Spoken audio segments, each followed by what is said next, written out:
Today, I will tell the story that still lingers in my heart whenever I close my eyes at night.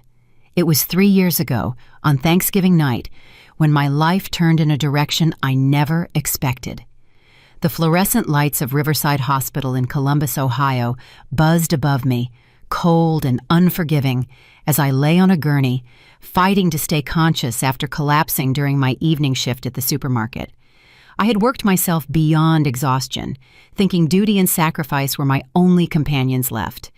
If you believe stories like mine matter, remember to like this video, subscribe, and share your thoughts in the comments.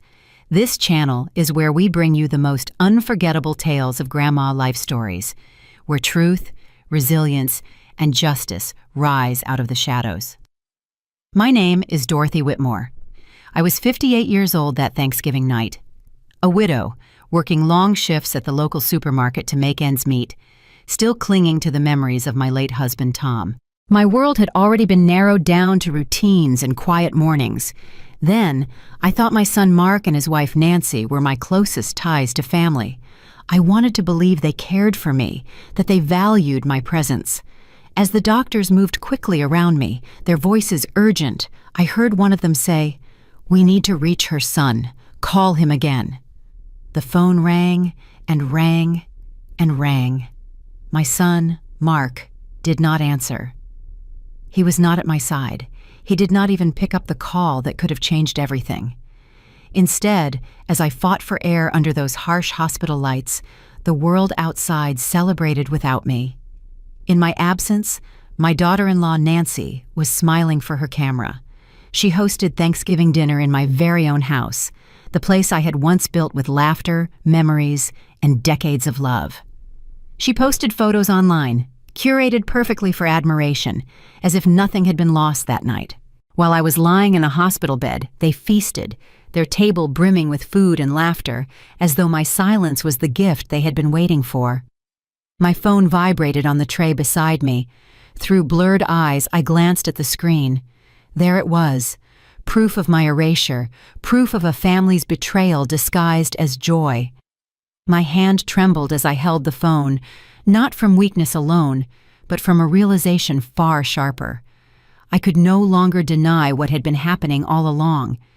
In that instant, the pain in my chest was not only from my body failing me, but from a truth I had tried too long to ignore. I closed my eyes for a moment, breathing deeply as nurses adjusted wires and monitors. Then slowly, I pressed my lips together, steadying myself in a way I had not done in years. One thought burned clear above the fog. If this was the family they wanted without me, then I had to decide what kind of gift I would leave them in return. My so-called absence was about to become my greatest presence. So I made one call. That decision, born in the sterile air of Riverside Hospital, would set everything into motion. I did not yet know the storms it would unleash, or the truths it would peel back like rotting wallpaper. What I did know was that night carved a line between who I had been and who I would become. They thought I had collapsed into weakness, but in truth, I was about to stand taller than ever. On Thanksgiving, I collapsed and lay in the hospital.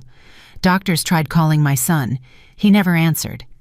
In my absence, my daughter-in-law posted, feeding her audience with the image of a family table brighter without me.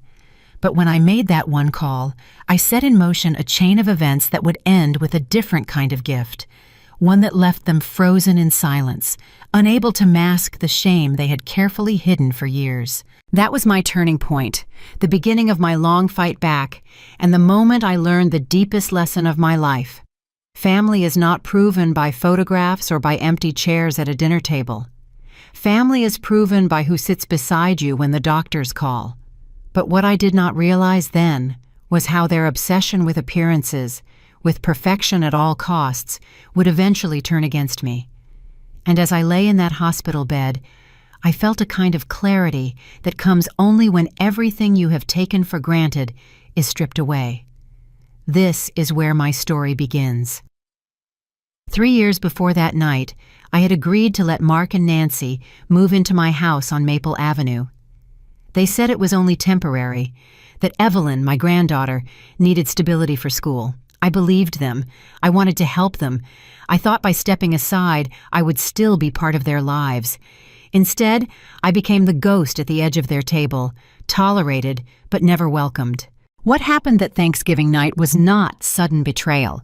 It was the culmination of years of small dismissals, quiet erasures, and carefully planned distance. What Nancy posted was not just a photograph, it was a declaration. And when I saw it with my own eyes, lying in that hospital bed, I realized the time for silence was over. So I made one call. And from that call, everything changed. 3 years before that night at Riverside Hospital, I stood in the front yard of my house on Maple Avenue, staring at the black hearse pulling away. My husband Tom had been gone only a few days, and already the silence pressed against me like a weight I could not lift. Every corner of the house still smelled like him. Every photo frame reminded me of the life we had built together. I was 58, suddenly a widow, and the walls of that 4-bedroom home echoed with emptiness. I thought grief would break me slowly, but instead, it came like a storm. Mark came to me on the porch one evening, his hands shoved deep in his pockets. His wife, Nancy, hovered close behind, her smile too perfect, her tone too sweet. "Mom," Mark began, his voice rehearsed, "you shouldn't rattle around this big house all by yourself. It's not good for you." I looked at him, still holding Tom's old mug in my hand, and asked, "What are you saying, Mark? That I can't handle living in my own home?" He shifted uncomfortably, but kept his tone firm. "It's not about handling it. It's about what's healthy. Evelyn needs stability, and you need peace. This house is too much for you." Nancy stepped in, her voice warm like honey but sharp underneath. "Dorothy, you've been through so much. Let us move in, just temporarily. You can find a cozy apartment, something easier to manage. Evelyn will have her school, her friends, her home base. It's what Tom would have wanted. Family close together." I studied their faces. I wanted to believe them. After all, they were my son and daughter-in-law. I asked carefully, "Just temporary? Until you get your own place?" Nancy touched my arm gently, her eyes shining as though she were delivering a blessing. "Of course. A year at most. Just until we save enough. You'll never feel alone again." Mark added quickly, "It's the smart thing, Mom. Property taxes, repairs, upkeep. It's a burden for someone on a fixed income." His words stung. "I'm not struggling," I said firmly. "Tom left enough for me to live comfortably." Mark forced a laugh, brushing my words aside. "Mom, we just want to help. Let us be here for you." I wanted to cling to Tom's house, but grief fogged my judgment. I nodded slowly, whispering, "All right, but remember, this is still my home."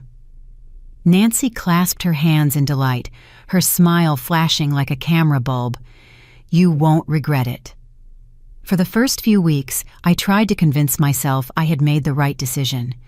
They arrived with boxes and promises, filling the rooms with new furniture, rearranging what Tom and I had chosen together. Evelyn, my granddaughter, ran through the hallways with laughter, and for a moment I believed this was family coming closer, not further away. But soon, small things changed. My favorite chair in the living room was moved to the basement. Nancy's bright floral wallpaper covered the walls where Tom's photographs had hung. "This house needs a fresh start," she said, snapping pictures on her phone. One night at dinner, I noticed something sharper. The table I had polished for 30 years was crowded with Nancy's new decor. My seat at the head of the table was gone. In its place sat Nancy, radiant and composed, her phone propped against a glass, recording Evelyn as she said grace. I was placed at the far corner, my plate half hidden by a flower arrangement. I tried to smile for Evelyn's sake, but inside I felt the floor tilt. I whispered, "That was Tom's chair." Nancy answered without looking at me, "Oh, Dorothy, we thought it would be better this way.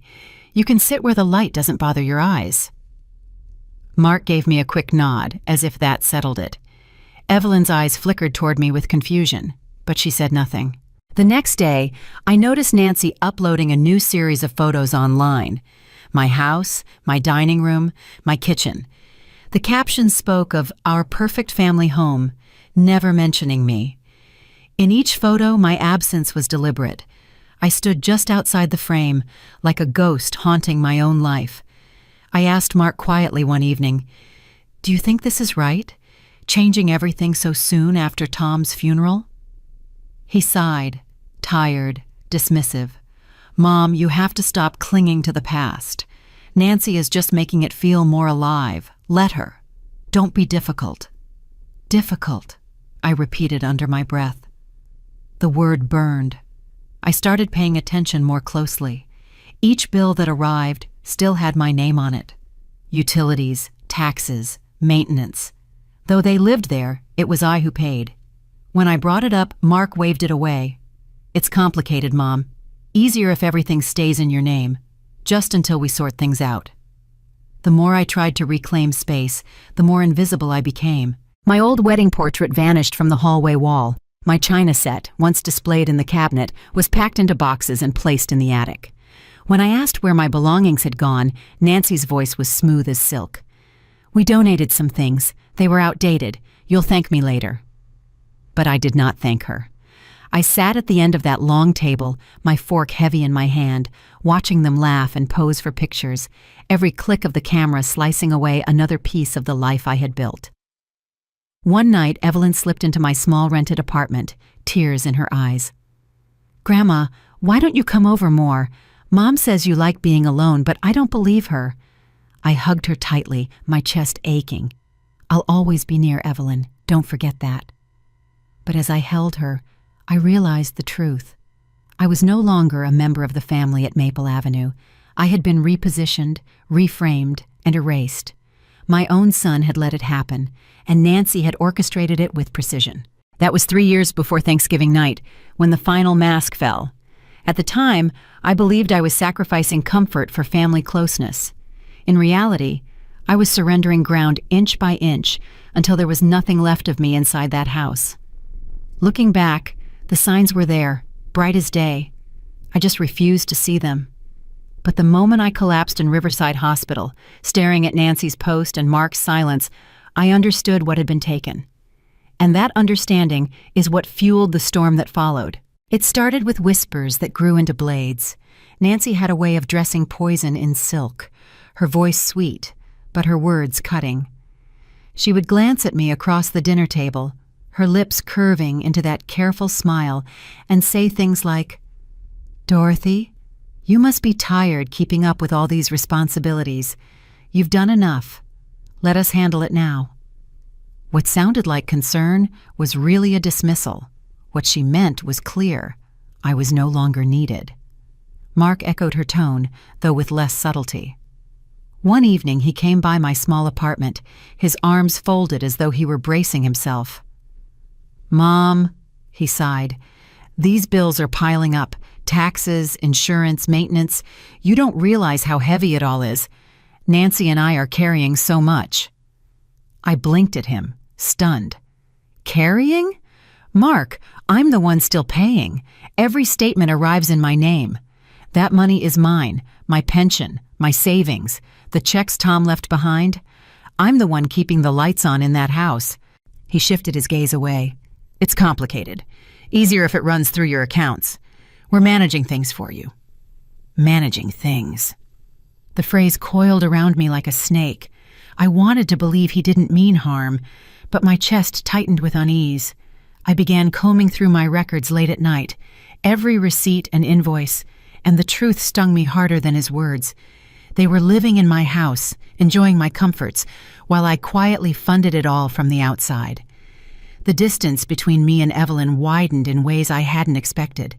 She used to call me after school, running through stories of her teachers and her friends. But now her calls became rare, and when she did speak, her voice carried hesitation. Once, when I asked if she wanted to come stay with me for the weekend, she whispered, "Mom says you need your rest. She says I shouldn't bother you." I swallowed hard. "You never bother me, sweetheart," I told her, but the line had already gone quiet. I knew whose words she was repeating. Weeks later, I decided to stop by the house unannounced. The night air was cool, the windows of my own home glowing with warm light. I paused at the front door, listening to bursts of laughter spill out, laughter that had not been mine for years. I knocked once, then let myself in with the key I still carried. The smell of roasted chicken and spices hit me, familiar and foreign all at once. I walked toward the dining room, my heart quickening. And then I saw it. The long oak table, polished for decades by my hands, was set with silverware and candles. Mark sat at one end, grinning wide, his arm draped over the back of his chair. Evelyn laughed at something he said, her face glowing in the candlelight. And there, in the seat that had once been mine, sat Nancy. Perfect posture, perfect hair, perfect smile, her phone angled just so as the timer snapped a photograph. A family of 3, complete, without me. I froze in the doorway. My chair, the chair where I had served every holiday meal, where Tom once carved turkey, where Evelyn used to crawl onto my lap, was no longer mine.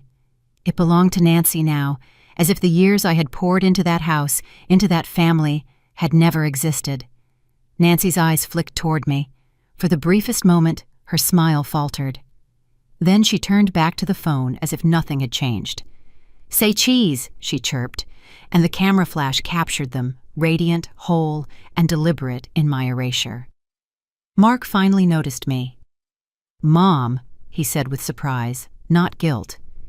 "You didn't tell us you were coming." I stared at him, my voice steady though my hands shook. I didn't realize I needed permission to walk into my own house. Nancy placed her fork delicately on her plate, her tone dripping with calm authority. "Dorothy, we didn't mean to upset you. We thought it might be easier for everyone if we rearranged things a little. It's just a chair." "Just a chair," I repeated, the words sharp in my throat. My fingers clenched the edge of the doorway. That chair was my place. My husband's memory sat at this table with me, and now you sit there as if it were yours by right. Nancy's smile never wavered. "We're only trying to make this home feel balanced. You've been under so much stress. Isn't it better to let go of old habits?" Evelyn glanced at me with wide eyes, her fork suspended in midair. She wanted to speak, but remained silent, caught between loyalty and fear. Mark leaned back in his chair, his voice calm but firm. "Mom, don't start. This is what works for us. You're making a big deal out of nothing." My throat tightened. Nothing. Years of sacrifice, of cooking, cleaning, building that home with Tom, dismissed as nothing. My hands trembled, but I forced myself to breathe evenly. I would not give them the satisfaction of tears. "I see," I said quietly, my gaze steady on Mark. "You've made your choice, and now I'll make mine." I turned and left before the silence could swallow me whole. Outside, the air was colder than before, biting at my skin. Behind me, laughter resumed, muffled by the walls of what used to be my home. As I walked back to my car, I realized that this was not about a chair. It was about erasure. Bit by bit, I was being written out of their story, and that night was the first time I felt the finality of it. They wanted a family portrait without me, and they had succeeded. But what they didn't know, what they couldn't see, was that I had already begun to write my own chapter. They thought I would accept being the ghost in the corner. They thought I would vanish quietly. Harold had been my neighbor on Maple Avenue for more than 20 years. He was a quiet man, steady, the kind of person who kept his lawn trimmed to perfection and waved every morning without fail. Tom trusted him, and so did I. When Tom died, Harold was one of the first to bring me a casserole and sit with me on the porch in silence. He never intruded, never asked questions, but he understood loss. That was why it shook me to my core when I realized even Harold was being dragged into Nancy's web. It began with whispers I caught through the thin walls of my rented apartment. Harold mentioned later that Nancy had cornered him in his driveway one evening. She stood there in her perfect heels, balancing a casserole dish as if generosity could mask her intent. "Harold," she told him, "you know Dorothy's been forgetting things. It's hard for Mark and me, managing everything. We just want what's best for her." Harold, a man not easily swayed, gave a polite nod but said nothing. Nancy pressed harder. "If anyone asks, maybe you could mention how she repeats herself, or how she's left the stove on. You've noticed that, haven't you?" When Harold recounted that conversation to me weeks later, his voice was low, almost ashamed. He admitted, "Dorothy, she wanted me to lie. She wanted me to say you were losing your mind." The anger that rose in me was sharp, cold, and cutting. I asked him directly, "And what did you say?" Harold looked me square in the eyes, his jaw firm. "I told her no. I told her I wouldn't be part of it. Then I kept my mouth shut. But Dorothy, you need to know, she's trying to build a case against you." Those words landed like a hammer. It was not just Nancy taking my chair at the table or erasing me from photographs. She was now trying to erase my very sanity. After that revelation, I started noticing small shifts in Harold's behavior. He would linger on his porch longer when Nancy and Mark hosted gatherings. His gaze followed me when I came by to see Evelyn. He watched the way Nancy intercepted my granddaughter at the door, whispering in her ear before letting her step outside. I saw Harold's eyes narrow, his lips tighten. He was not fooled by Nancy's charm. He saw what I saw, the way I was being pushed out of my own life, one calculated step at a time. One afternoon, I confronted Harold directly. "You've been watching," I said, standing at the edge of his yard. "What do you see?" He hesitated, then exhaled deeply. "I see you being edged out. I see Nancy turning your son against you, and I see Evelyn caught in the middle. Dorothy, I kept quiet because I didn't want trouble, but trouble's already here. She's not just making changes, she's rewriting history."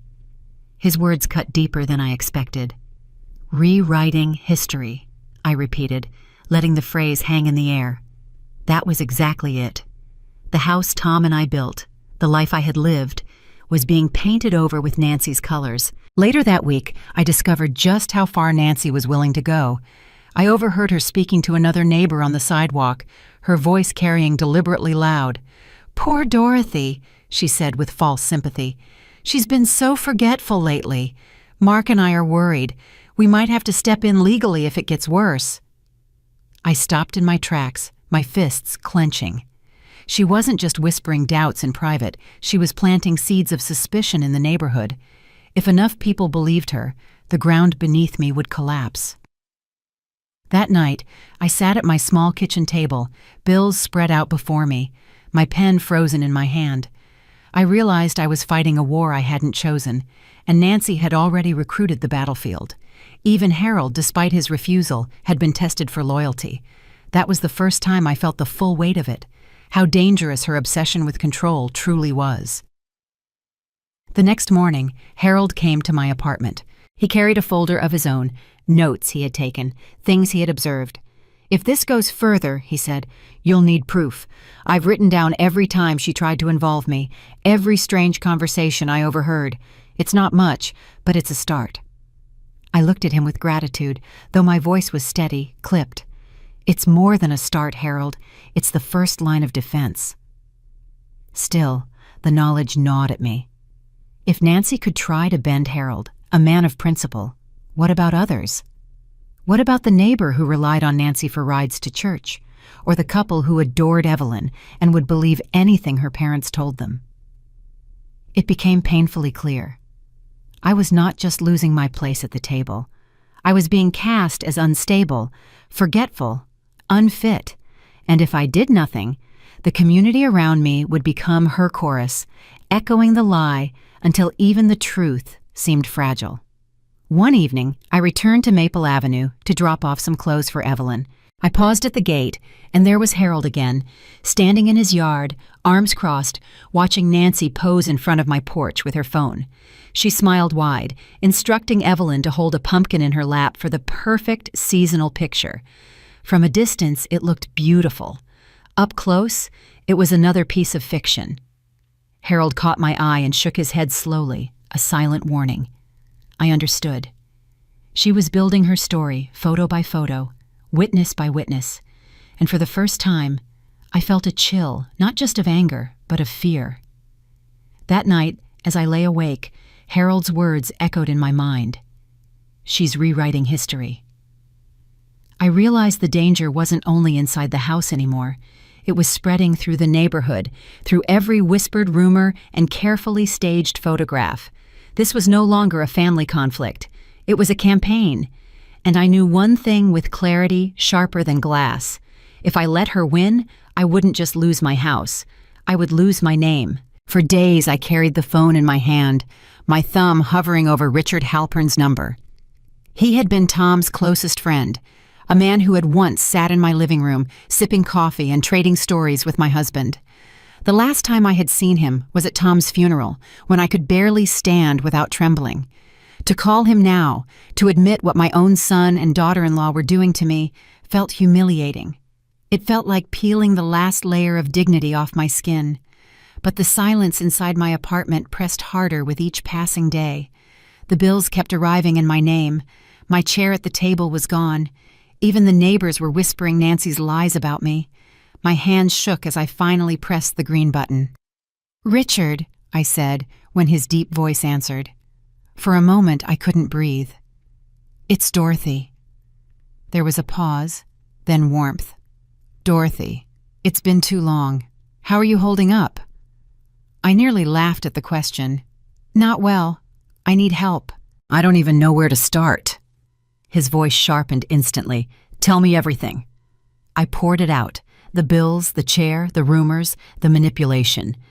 When I finished, there was a long silence. Then Richard said firmly, "Dorothy, listen to me. You are still the legal owner of that house. Everything is in your name. That is your strongest shield. But if you let them keep occupying it without objection, they could try to claim legal possession. If you stay silent too long, the law could start working against you." The words landed heavy. "So you're saying they could take my house from me, legally?" "Yes," he replied. "It's called adverse possession. It's not quick, but given enough time, they could attempt it. You need to act now, no more waiting." I closed my eyes, ashamed that it had come to this. "Richard, I feel like a fool. How could I let them do this to me?" "Because you trusted them," he said gently. Then his tone hardened. "But trust has its limits. You have to draw the line." When the call ended, I sat still for a long time. My fear had a new shape now, but so did my resolve. If I was going to lose my house, it would not be by surrender. The next evening, I went back to Maple Avenue. The front door opened before I knocked. Mark stood there, his expression stiff. "Mom, you can't just show up without telling us. You're making things difficult." I pushed past him into the hallway. "This is my house. I don't need permission to step inside." Nancy appeared from the dining room, her smile bright, but her eyes cold. "Dorothy, what a surprise. We weren't expecting company." I looked at both of them, my voice steady. "We need to talk. I've spoken to a lawyer. I know my rights. This arrangement was supposed to be temporary. It ends now." Mark's face darkened. "You're overreacting. We've built stability here. Evelyn is thriving. Don't ruin that." "Ruin?" My voice rose, sharper than I intended. "I've paid for every bill, every repair, every expense while you live here for free. You've taken everything Tom and I built and claimed it as yours. And now you tell me I'm ruining things?" Nancy stepped forward, her tone dripping with calm venom. "Dorothy, you need to think about what's best for everyone. Do you really want to disrupt Evelyn's life? Pull her out of the only home she knows? You're being selfish." My hands tightened into fists. "Selfish? After everything I've given you? After everything you've taken? Don't talk to me about selfish." Mark crossed his arms, his jaw rigid. "Mom, stop. You're only making this harder. Don't destroy the peace we've created here."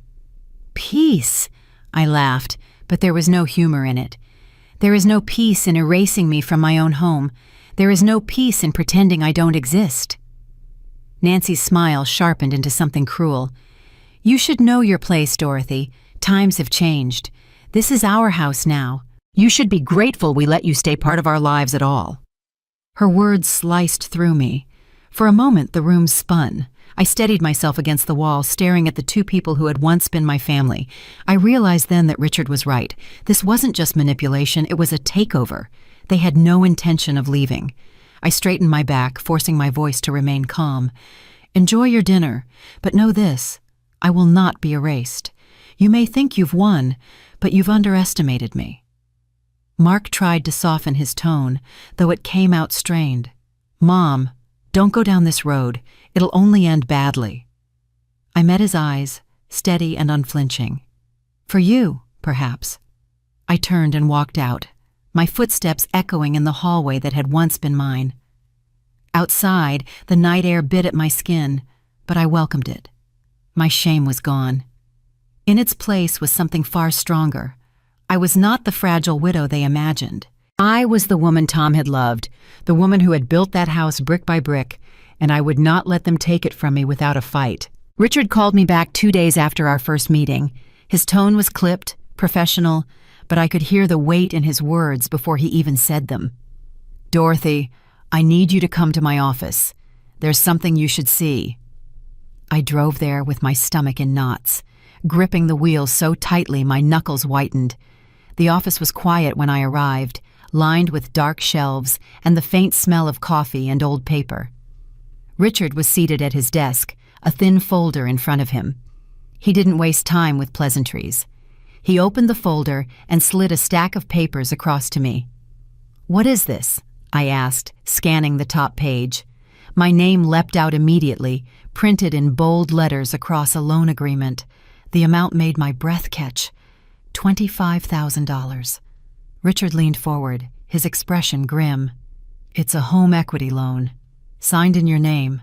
Approved at a branch near where Mark works. Dorothy, have you ever applied for this loan? The room seemed to tilt. No, I whispered, shaking my head. I've never even been to that branch. I didn't authorize this. Richard's mouth tightened. That's what I feared. I've seen these tactics before. When I looked closer, I recognized something off about the paperwork. The signature here. He tapped the page sharply. It's supposed to be yours, but it doesn't match your real signature on your mortgage file. Whoever signed this was imitating you. My throat felt dry. You're telling me my own son forged my signature? Richard didn't answer right away.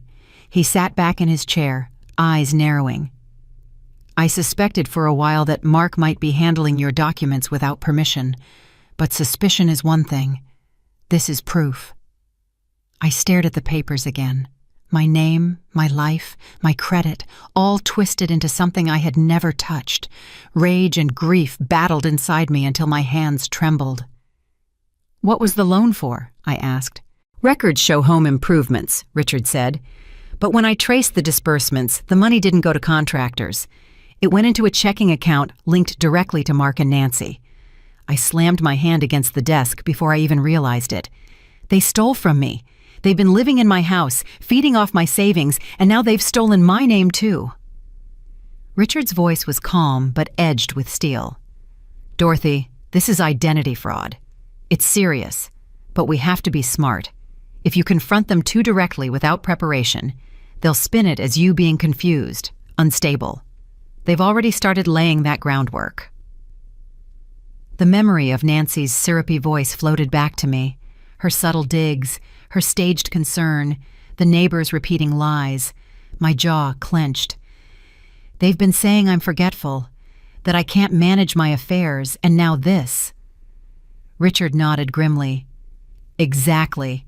It's part of the pattern. They plant doubt, then use financial tricks to tighten their grip. If you do nothing, they'll try to push for legal control of everything you own. The fury inside me sharpened into resolve. Then we don't stay quiet. We fight. Richard studied me for a long moment, then gave a single nod. Good. That's the Dorothy I remember.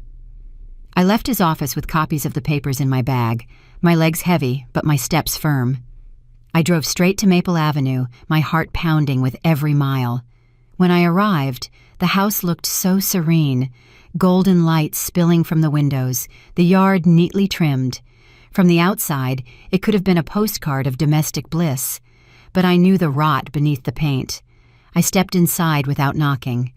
Nancy was in the kitchen, arranging flowers, her phone propped on the counter to capture every angle.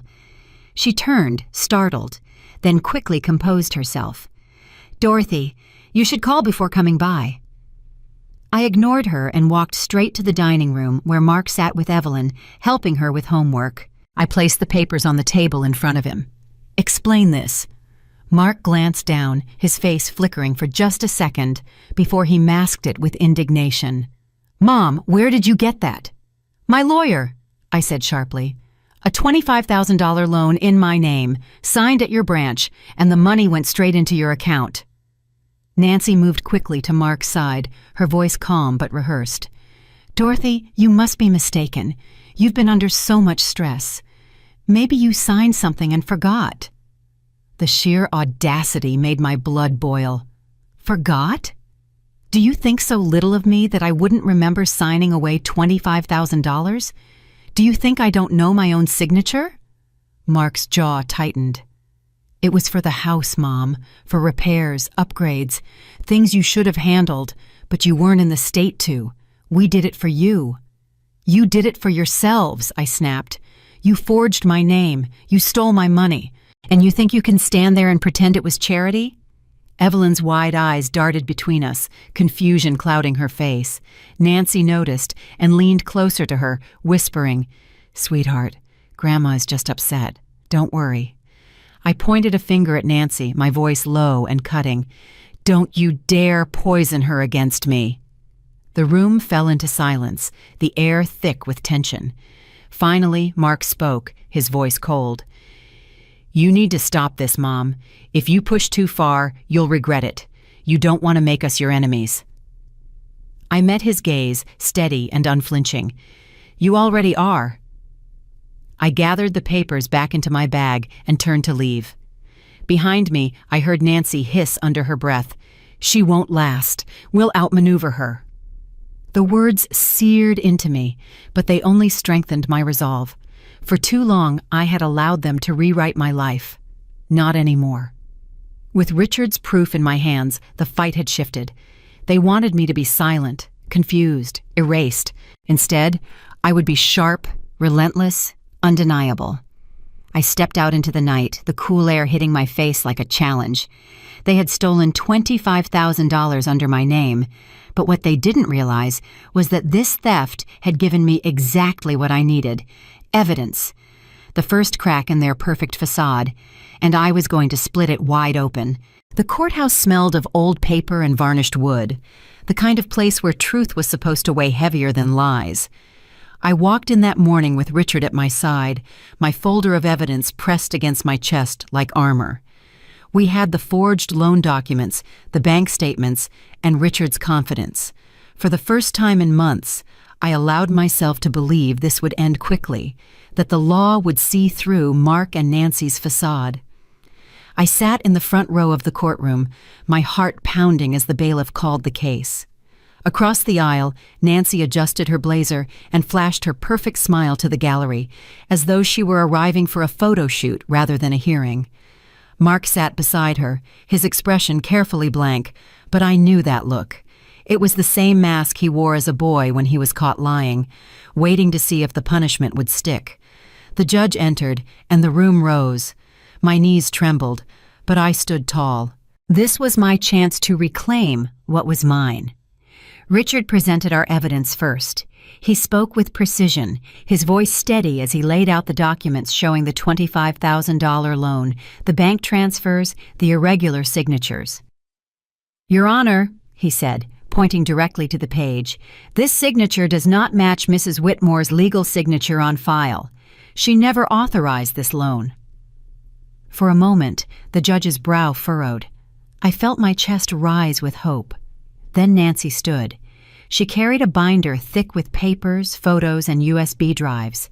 She handed them to the clerk with the grace of someone passing out party favors. "Your Honor," she began sweetly, "I wish we weren't here. Dorothy is family, but my husband and I have been caring for her since Tom's passing, and we've noticed changes, serious changes, that affect her ability to manage her affairs." I froze as the screen lit up with a video. It was me, fumbling with my keys outside my apartment. The clip was shaky, clearly filmed from across the street. My hands trembled as I dropped the keys twice before unlocking the door. Nancy's voice narrated in the background. "See? She forgets simple things."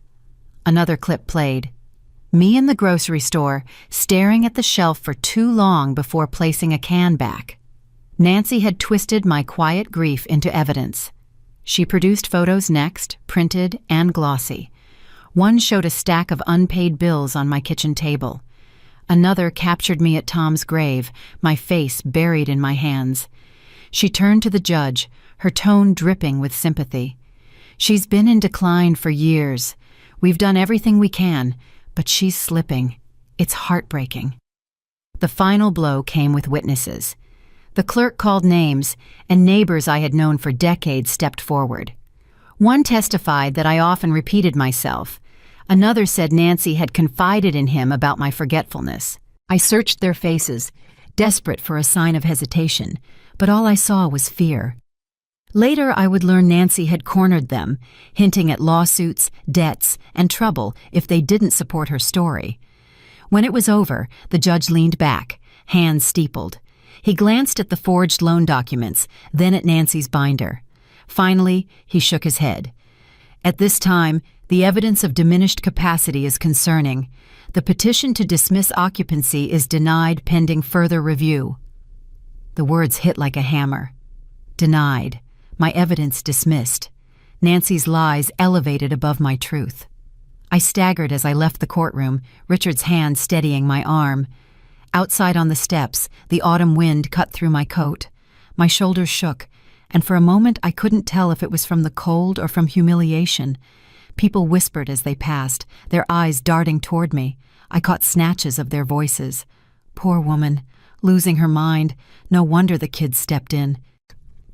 I gripped the railing, my breath shallow. The shame pressed so heavily, I thought I might collapse again right there on the courthouse steps. I had come believing justice would clear the smoke. Instead, I walked out branded as fragile, unstable, incompetent. Richard spoke low beside me, his tone firm. "This isn't the end, Dorothy. This is one battle, not the war." I looked at him, tears stinging my eyes, but my jaw locked. They made me look like a fool. They made the court believe I can't even take care of myself. His grip on my shoulder tightened. "And we'll prove otherwise. But you need to understand, they're playing a long game. You can't collapse now." For a moment, I thought I might. My body trembled, my spirit cracked. But then I caught sight of Nancy at the bottom of the steps. She was laughing softly, her hand resting on Mark's arm, posing for a supporter's phone as though the courthouse were her stage. That image burned into me, reigniting something fiercer than despair. I straightened my spine, wiped my eyes, and looked at Richard. "They think they've won, but this isn't over. They don't know who they're dealing with." He nodded once. "Then let's go home. Regroup. You'll need strength for what comes next." We walked together toward his car, the chatter of the crowd fading behind us. Inside, I stared out the window as the city rolled past. I had lost my first battle, humiliated in front of strangers, condemned by my neighbors, betrayed by my own family. But deep in my chest, under the cracks and bruises, a single flame refused to die. They had stolen my money. They had stolen my house. That day in court, they tried to steal my sanity, but they would not steal my resolve, because the war for my life had only just begun. Harold showed up at my apartment one evening, his hat in his hands, and his face paler than I had ever seen. He didn't even wait for me to invite him inside. He walked past me and sat at the small kitchen table as if his legs could no longer hold him. "Dorothy," he said, his voice low and heavy, "I can't stay silent anymore. I've tried to mind my own business, but I've seen too much." I set 2 cups of coffee on the table, though I knew he wasn't there to drink. "What is it, Harold? What's weighing on you?" He rubbed his hands together, staring down at the scratches on the table.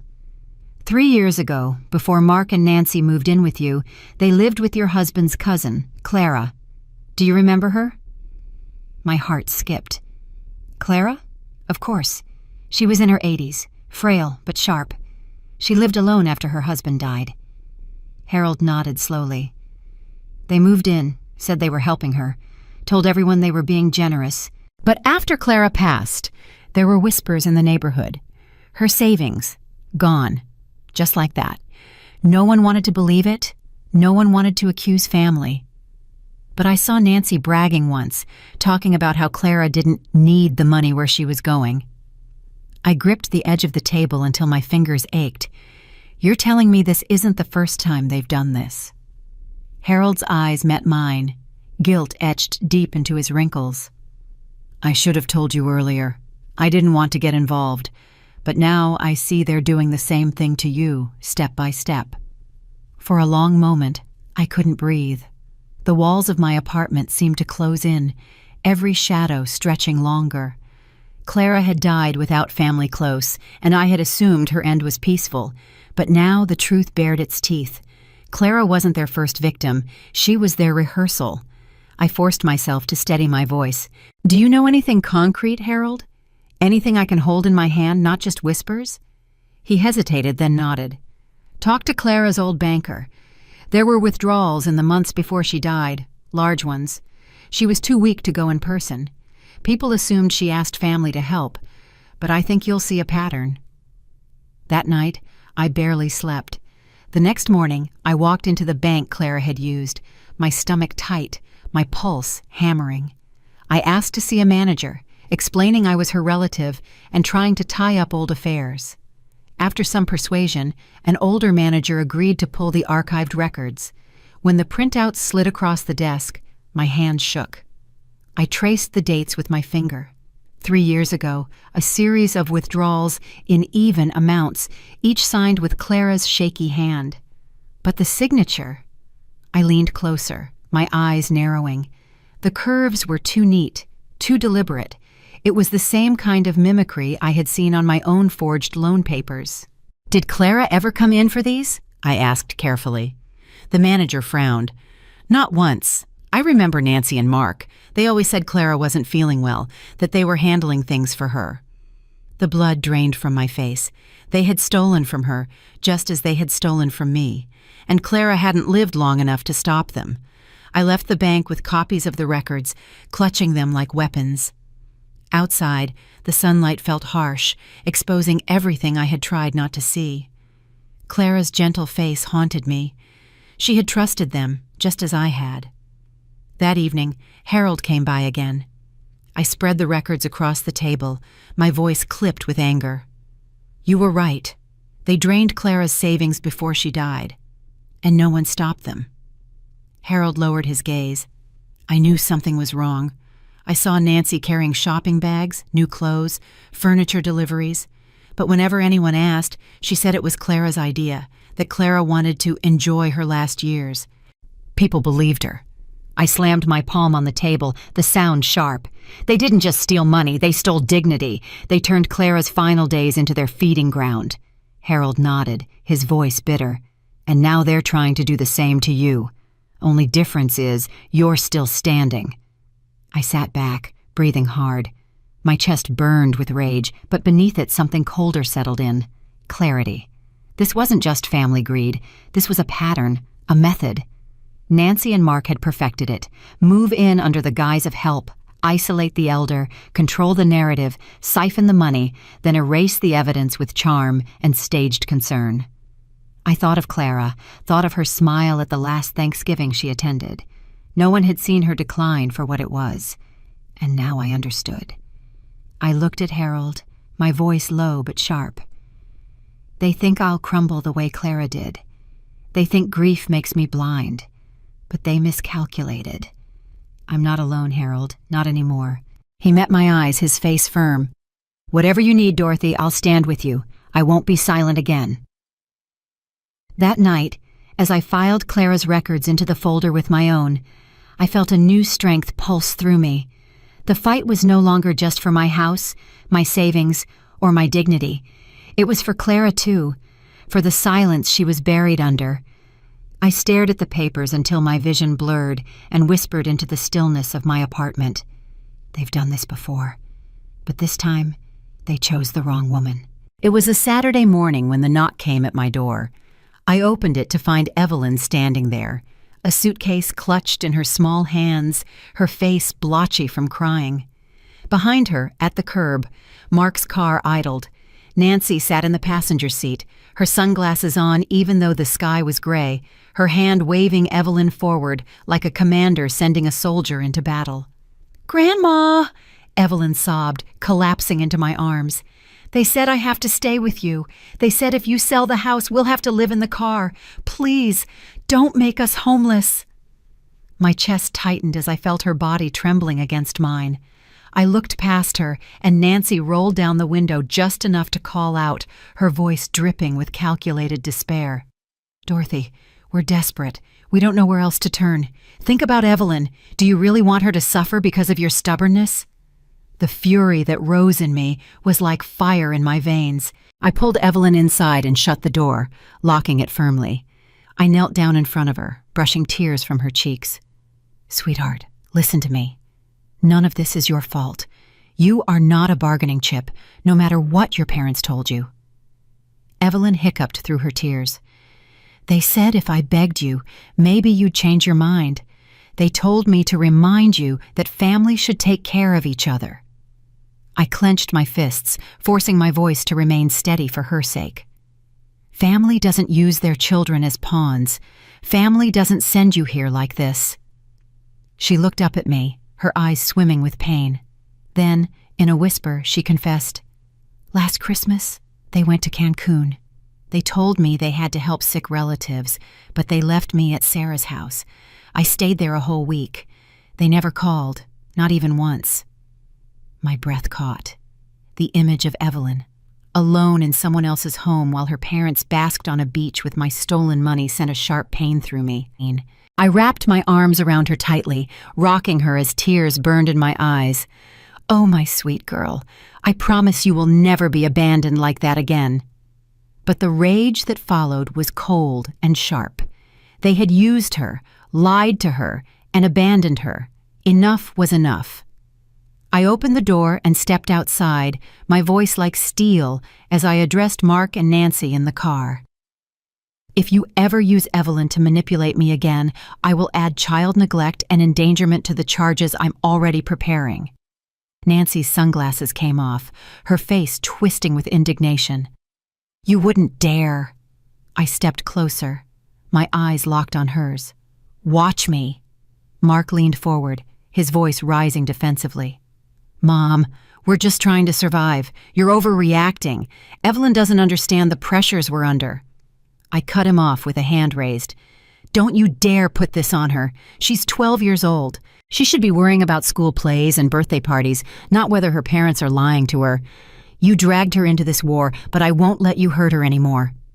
Nancy's lips curled into a bitter smile. "You think you can threaten us and win? The court already thinks you're unstable. People believe us, not you."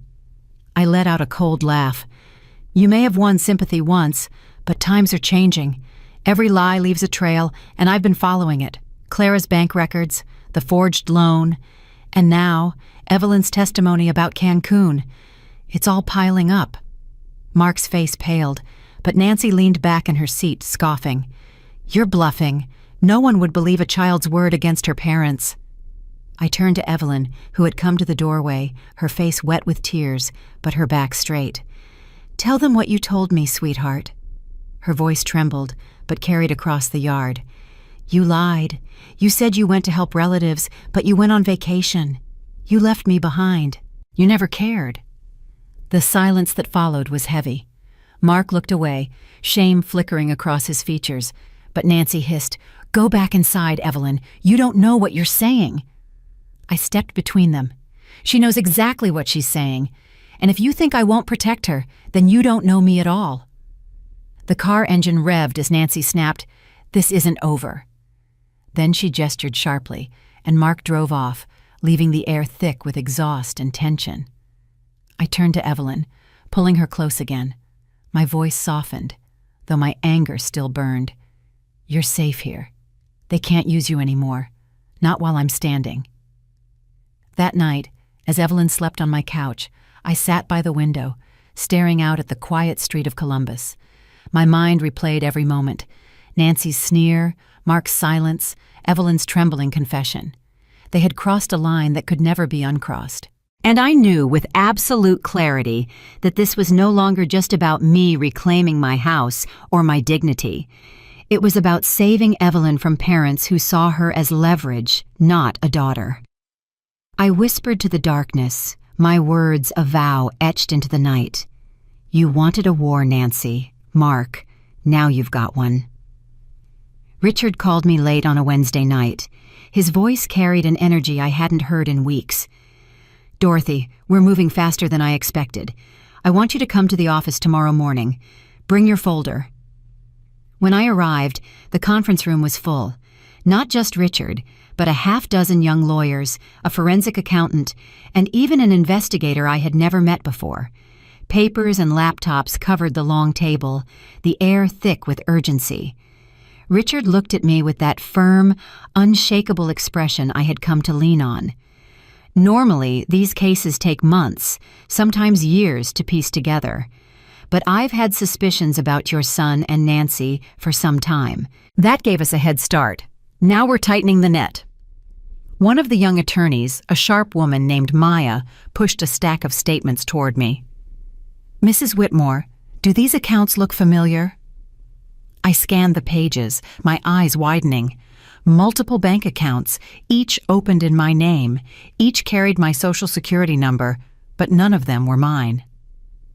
No, I said, my voice tightening. I never opened these. Maya's finger tapped the header. These accounts were used to pay off credit cards. Cards also in your name.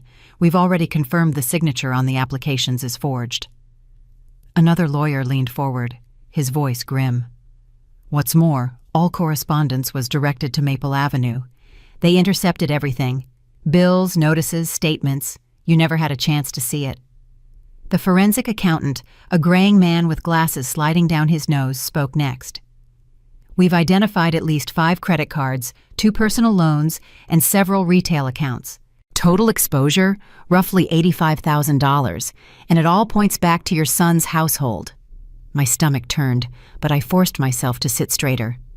They've been draining me dry for years, and now you can prove it. Richard's voice cut through. Yes, and that's only the beginning. We've traced IP addresses used to open the online accounts. Every one of them links to devices registered at Maple Avenue. They didn't even try to cover their tracks. I let out a bitter laugh. Arrogant. They thought no one would ever question them. Maya nodded. Because they built the narrative that you were forgetful. It's a classic tactic. They expected you to stay quiet, and they prepared the world to dismiss you if you didn't. Richard leaned forward, his eyes locking onto mine. But you didn't stay quiet. And now their pattern is unraveling. Clara's withdrawals, the forged loan, and these accounts. It paints a picture of systematic fraud. Judges don't ignore that. I swallowed hard, anger simmering into resolve. So what happens now? The accountant answered. Now we keep digging. Every transaction leaves a fingerprint. Restaurants, vacations, shopping sprees. We'll tie it all back to them. It's not just theft. It's exploitation of a vulnerable adult. That raises the stakes. I felt my pulse quicken. They treated me like a liability, like a drama they were forced to manage. But I was their mother, and they chose to steal from me instead. Richard placed a hand on the table, steady and deliberate. Dorothy, I want you to understand. This will get uglier before it gets better. They'll push back, they'll lie harder, they'll play every emotional card. But the net is closing. You just have to hold steady. Later that afternoon, I sat with Evelyn at my apartment, the papers spread before us. She traced the numbers with her small finger, her brows furrowed. Grandma, that's so much money. How could they do this? I looked at her, my voice both heavy and calm. Because they convinced themselves it was theirs. Because greed is louder than love if you let it grow unchecked. But we're stopping it now. Her eyes searched mine. Does this mean we'll win? I pulled her close, kissing the top of her head. It means we finally have the truth, and the truth is stronger than their lies. That night, as I filed the new evidence into my growing folder, I felt a shift inside me. For months I had been on the defensive, struggling to survive their manipulations. But now the tide was turning. With Richard and his team pulling every string, every hidden account, every forged document into the light, I was no longer just fighting for survival. The phone rang late in the evening while Evelyn was brushing her teeth in the bathroom. The number on the screen was unfamiliar, an out-of-state area code. I hesitated for a moment, then picked it up. "Mrs. Whitmore?" The voice on the other end was shaky, feminine, uncertain. "Yes, who is this?" "My name is Linda. I'm Nancy's half-sister. We've never really spoken, but I need to tell you something about her." My stomach tightened. Nancy's family had always been shadows in the background, never close, never mentioned. "Go on," I said cautiously. Linda took a ragged breath. "This isn't easy for me. I've been carrying guilt for years. Nancy, she's done this before. What she's doing to you, she practiced on our grandmother, Rose." I froze, my hand tightening around the phone. "Your grandmother?" "Yes. Grandma Rose raised us after our father left. She was 82, still sharp, still living on her own. But Nancy saw an opportunity. She convinced the rest of the family that Rose was slipping, that she was forgetful, vulnerable, in need of guardianship. She spread little stories, lost keys, forgotten appointments. None of it was true. My pulse quickened. The parallels were chilling. "And what happened?" Linda's voice broke. "Nancy moved in to help. Within a year, Grandma was in a nursing home. Nancy had power of attorney. She drained everything, savings, pension, even sold the house. When Rose died, there was nothing left but debts Nancy excused as medical bills. I stayed quiet, told myself maybe I was imagining it, but I wasn't. I see now. It's the same script, just a different victim. And this time, it's you." I felt the air leave my lungs. The room around me seemed to vanish until only her words remained. "Why are you telling me this now?" I asked, my voice hard.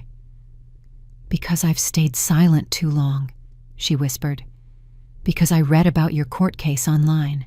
Nancy paints you as confused, but I know the truth.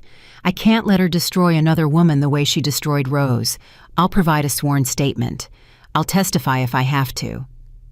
For a long moment I couldn't speak. Then finally I managed. "Do you understand what this means? You're the missing piece. Your testimony could expose her pattern, prove this isn't isolated." Linda began to cry softly. "I should have spoken up years ago. I could have stopped her. Instead, I let my grandmother die with her reputation stained. I won't let Nancy bury you the same way." I pressed the phone tighter to my ear, my own eyes burning. "Listen to me, Linda. Your silence was their shield, but your voice now can be the sword that cuts it apart. If you're willing to stand with me, this fight will finally turn." "I am," she said firmly, wiping her tears audibly. "Send me what your lawyer needs. I'll sign everything." When I hung up, Evelyn was standing in the doorway, toothbrush still in her hand. "Grandma, who was that?" I pulled her close. "That was Nancy's sister, and she just gave us the last piece of the puzzle." Evelyn's eyes widened. "So now you can prove it? That they've done this before?" I nodded slowly, a grim fire burning in my chest. "Yes, now the mask comes off. No more games, no more lies. It ends here."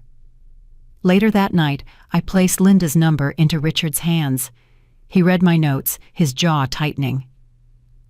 "This is huge. A pattern of elder exploitation across multiple victims.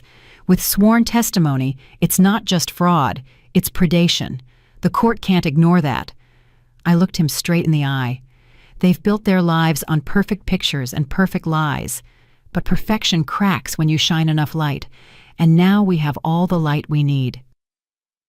That night, as Evelyn slept soundly in her room, I sat at the kitchen table staring at the growing folder of evidence. Clara's withdrawals, the forged loan, the fake accounts, and now Linda's confession.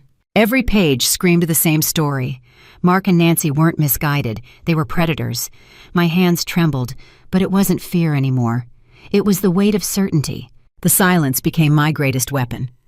After Linda's call, I stopped confronting Mark and Nancy directly. I didn't call. I didn't argue. I didn't respond to their passive-aggressive messages. I let them stew in the absence of drama they once accused me of causing. And the longer I stayed quiet, the more nervous they became. Nancy doubled down online. Every day she posted polished photos, her in a perfectly set kitchen, Mark carving a roast, Evelyn forced into a smile that never reached her eyes. Captions dripped with syrupy sweetness. Family is everything, blessed beyond measure. Comments poured in. Applause, heart emojis, envy from her followers who thought she lived the perfect life. But I knew the truth. Behind every glossy image was panic. My silence was rattling them. Richard noticed it too. In one of our meetings, he leaned across the table, lowering his voice. They're trying to control the narrative. The louder they are online, the more afraid they are of what's coming. I nodded, flipping through the thick binder of evidence his team had assembled. Forged signatures, falsified loan documents, Clara's drained savings, Linda's forthcoming affidavit. It was enough to choke a courtroom. Yet I kept my composure. Calmness was my armor now. One evening, Evelyn sat beside me, scrolling on her phone. "Grandma, look," she said, holding up Nancy's latest post. It was a picture of their dinner table, captioned, "Our home is full of love and gratitude." Evelyn rolled her eyes. She acts like nothing's wrong. Like she didn't just try to use me as bait. I put my hand gently on hers. That's how people like her survive, sweetheart.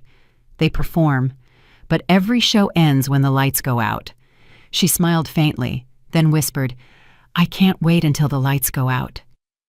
Meanwhile, Richard's office buzzed like a hive. Young associates shuffled papers, cross-checking bank records with timestamps and IP addresses. Forensic accountants traced every dollar that flowed from my stolen accounts. The investigator even pulled footage from the bank branch where my name had been forged, grainy video showing Mark walking in, signing documents he had no right to touch.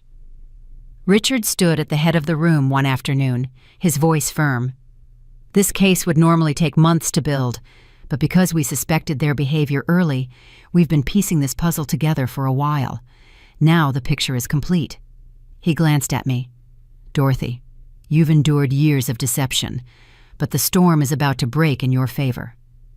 I listened, silent, my mind already on the Thanksgiving table. I knew what they expected. Another year where I swallowed humiliation while they played host in my house.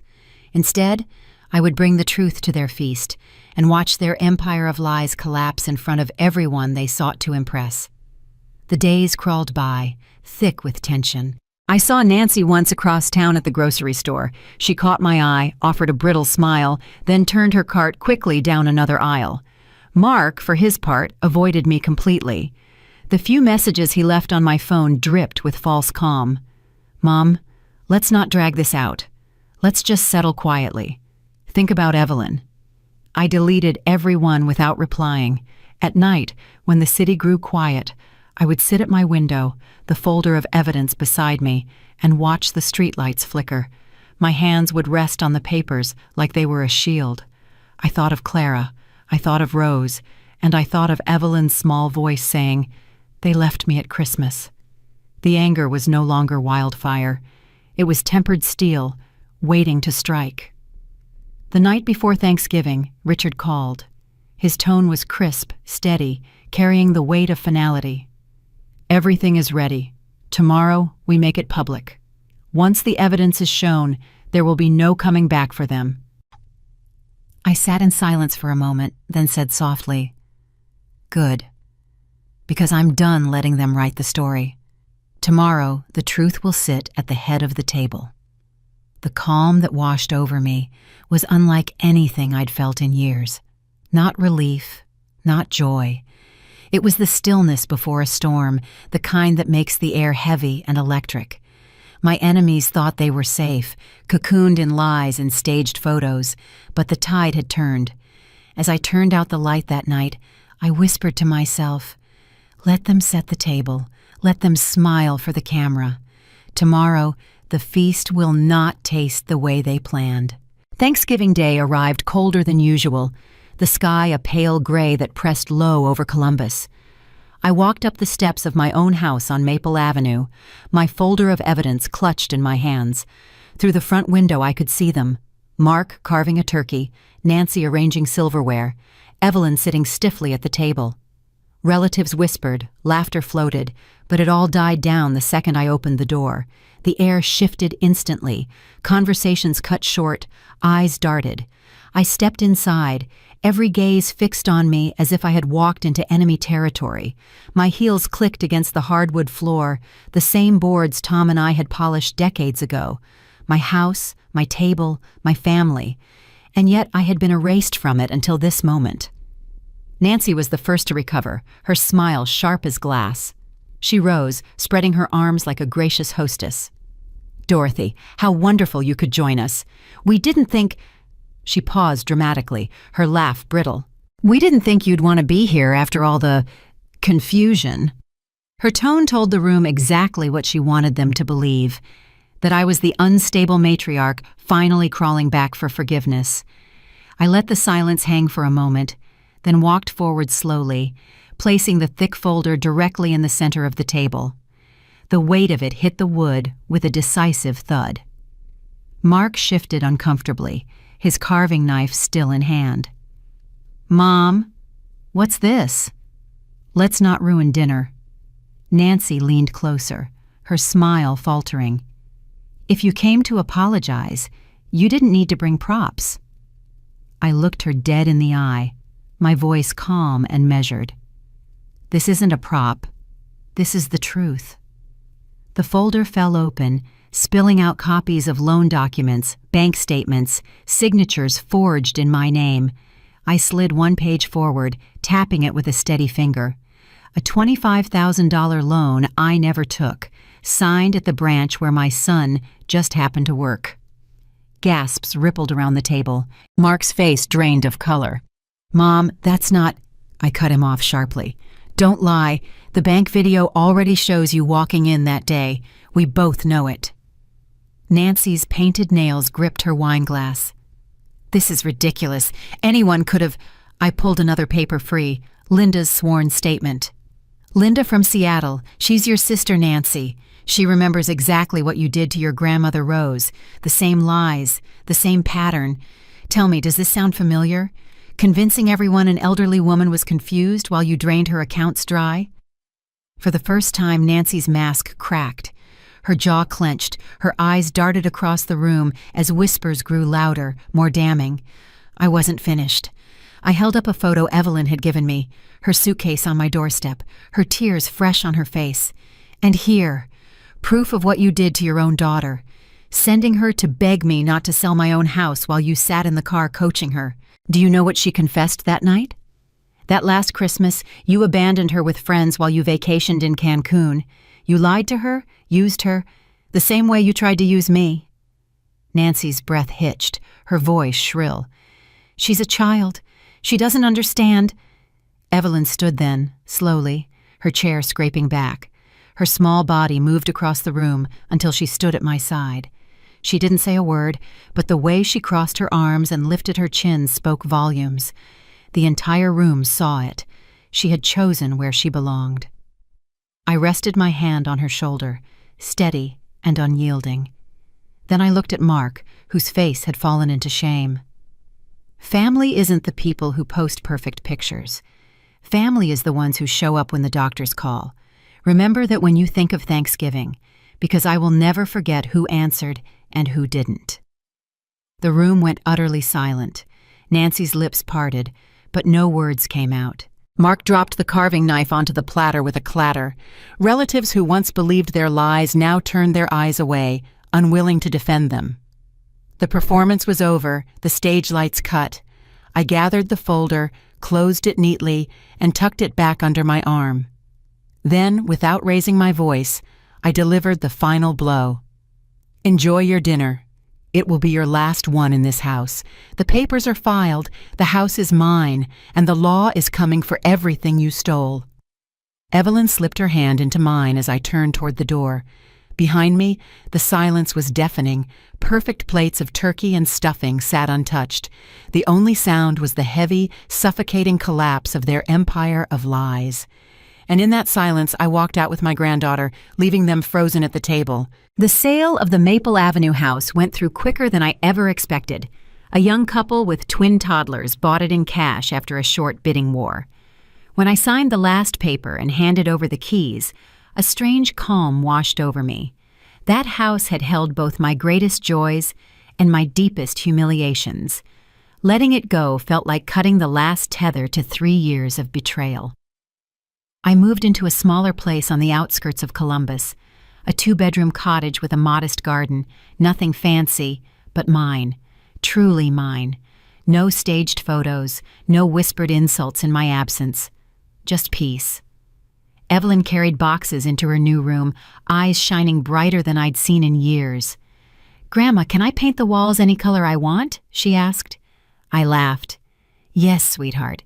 This is our home now. Do whatever makes you happy." From the very first week, life changed. We planted a small vegetable patch behind the house. Evelyn's hands got dirty as she pushed seeds into the soil, giggling every time worms appeared. On weekends, I taught her how to cook recipes that had been passed down in my family. Tom's favorite stew, my mother's apple pie. She soaked in every lesson, eager to belong to something real, not curated for strangers online. Meanwhile, the legal process moved forward. Mark was ordered to repay what he'd stolen through forged loans and fraudulent accounts. His pride crumbled faster than his finances. I heard he had to pick up extra shifts at his job just to keep up with restitution. Nancy's fall was different but no less brutal. When word of the investigation reached her online following, sponsors pulled out one by one. Comment sections turned hostile.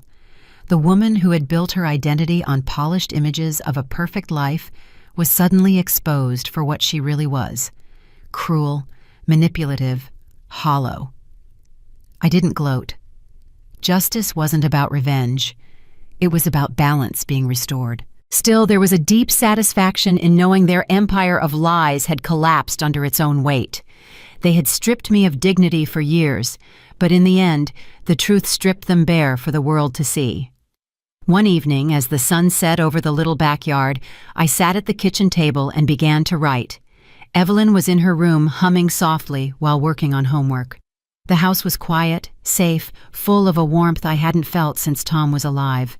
I picked up my pen and wrote, "Family is not the ones who polish images online. It's the ones who sit by your hospital bed. I learned that too late, but not too late for Evelyn." I paused, staring at the words, my chest heavy with both grief and gratitude. Grief for the years I lost believing in a son who chose ambition over loyalty. Gratitude for the second chance life had handed me through my granddaughter's eyes.